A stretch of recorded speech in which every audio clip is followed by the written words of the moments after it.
गुजरात में आयोजित राष्ट्रीय खेलों में गांव गोपालपुर के भूमित दहिया ने नौकायन स्पर्धा में गोल्ड मेडल जीता है।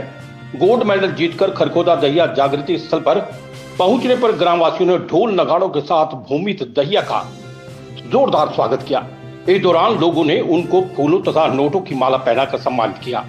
इस दौरान पंजाब के मोहाली शहर के पुलिस अधीक्षक और अर्जुन अवार्डी जगजीत सिंह ने भूमित दहिया को आशीर्वाद देते हुए कहा कि आज हमें बहुत खुशी हो रही है कि उसने राष्ट्रीय खेलों में बेहतरीन खेल का प्रदर्शन करते हुए अपने माता पिता के साथ साथ सेना और अपने गांव का नाम रोशन किया। भूमित की इस उपलब्धि के लिए उनके पिता धर्मवीर सिंह को बधाई देता हूं कि आज उनकी मेहनत रंग लाई। हम आशा करते हैं कि भूमित आगे आने वाले खेलों में भी अच्छा प्रदर्शन करे और देश का नाम रोशन करे। खिलाड़ी भूमित दहिया के पिता धर्मवीर सिंह ने कहा कि आज उनके लिए बहुत ही खुशी का मौका है कि उनके बेटे ने पूरे देश में हमारा नाम रोशन कर दिया। भूमित भारतीय सेना में कार्यरत है। वो सेना में ड्यूटी के साथ साथ अपने खेल का अभ्यास हमेशा जारी रखता है। आज उसी का परिणाम है कि आज हमें ये गौरवशाली दिन देखने का मौका मिला। मैं भगवान से प्रार्थना करता हूं कि ऐसा बेटा हर परिवार को दे जो अपने माता पिता का नाम रोशन करे। उन्होंने बताया कि इससे पहले भी भूमित ने उत्तराखंड में आयोजित 33वीं नेशनल चैंपियनशिप में सिल्वर मेडल जीता था। खिलाड़ी भूमित दहिया ने कहा कि मेरे लिए बहुत ही गर्व की बात है कि गांव के लोगों ने मुझे जो प्यार दिया है उसके लिए मैं सभी ग्रामवासियों का धन्यवाद करता हूं। उन्होंने बताया कि खेल की प्रेरणा उन्हें उनके चाचा कुशल दहिया से मिली। खेल के दौरान ही उन्होंने भारतीय सेना को ज्वाइन किया और वहीं खेल के लिए अभ्यास कर रहे हैं।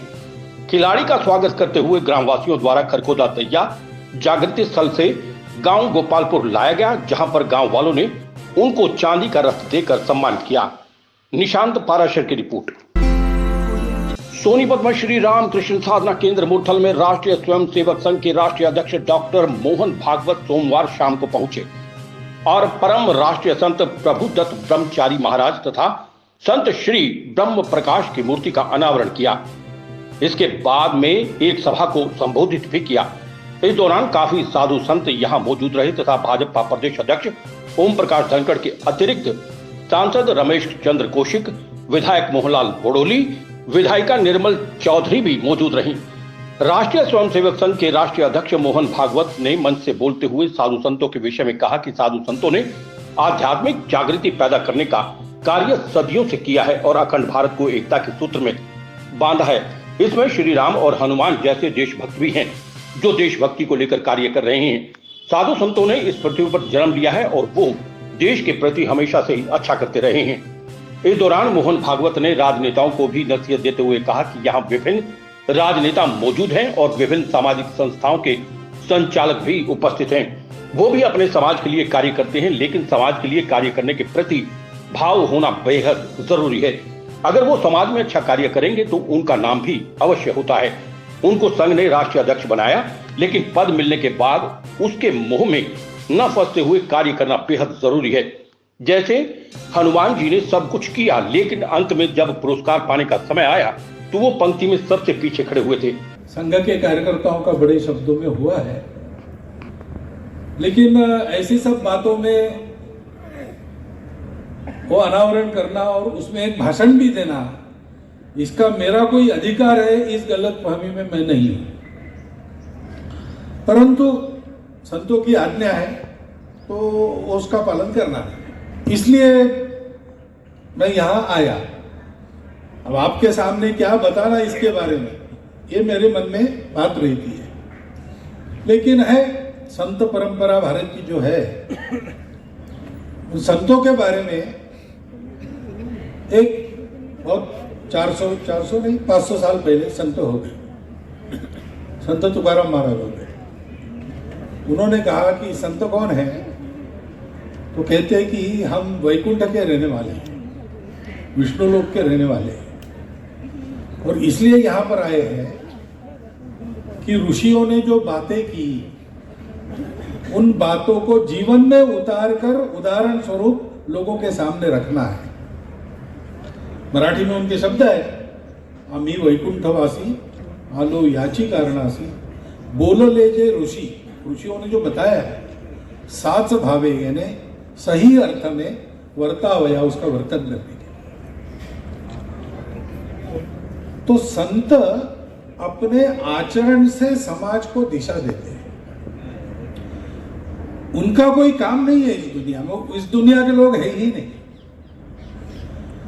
और देह धारण करके इस दुनिया में जीवन जीना, खाना पीना, ये सब है ही नहीं उनके लिए। वास्तव में वहां के आनंद से यहां पर उतरना उनके लिए कष्ट का ही काम होगा, परंतु लोगों के कल्याण के लिए वो बार बार ये करते रहते हैं। और इसलिए अपने यहां पर ये संतों की परंपरा है। तुकाराम महाराज के पहले और 200 साल ज्ञानेश्वर महाराज हो गए, तो उन्होंने एक भगवद गीता पर पहली मराठी भाषा में टीका लिखी, ज्ञानेश्वरी उसका नाम है, आजकल हिंदी में भी उपलब्ध है। श्याम वशिष्ठ की रिपोर्ट। होटल पर काम करने वाले कारिंदे को मारी गोली। रोहतक मार्ग पर गढ़ी सिसाना गांव के पास स्थित एक ढाबे पर कार में आए 2 युवकों ने कारिंदे को गोली मार दी। गांव चकसैन, जिला मुजफ्फरपुर, बिहार निवासी मोहम्मद मुमताज ने बताया कि वो करीब 4 महीने से ढाबे पर खाना बनाने का काम करता है। सोमवार की सुबह 2 बजे के करीब ढाबे पर 2 युवक एक काले रंग की कार में आए और दोनों ने खाना बनाने के लिए कहा। उसने दोनों युवकों को कहा कि 10 मिनट का समय लगेगा, थोड़ी देर बैठ जाओ। इतना कहते ही एक युवक ने उसे गाली देते हुए मारपीट करने लगा और दूसरा युवक कार में से पिस्तौल निकाल कर लाया। उसने आते ही गोली चला दी और उसके बाएं पैर की साथल में जा लगी। गोली चलने की आवाज सुनकर ढाबा मालिक मनदीप और उसका साथी सुधीर आ गए, जिनके आने पर दोनों युवक अपनी कार लेकर फरार हो गए। पुलिस ने दोनों युवकों के खिलाफ विभिन्न धाराओं के तहत मामला दर्ज कर छानबीन शुरू कर दी है। Bureau report.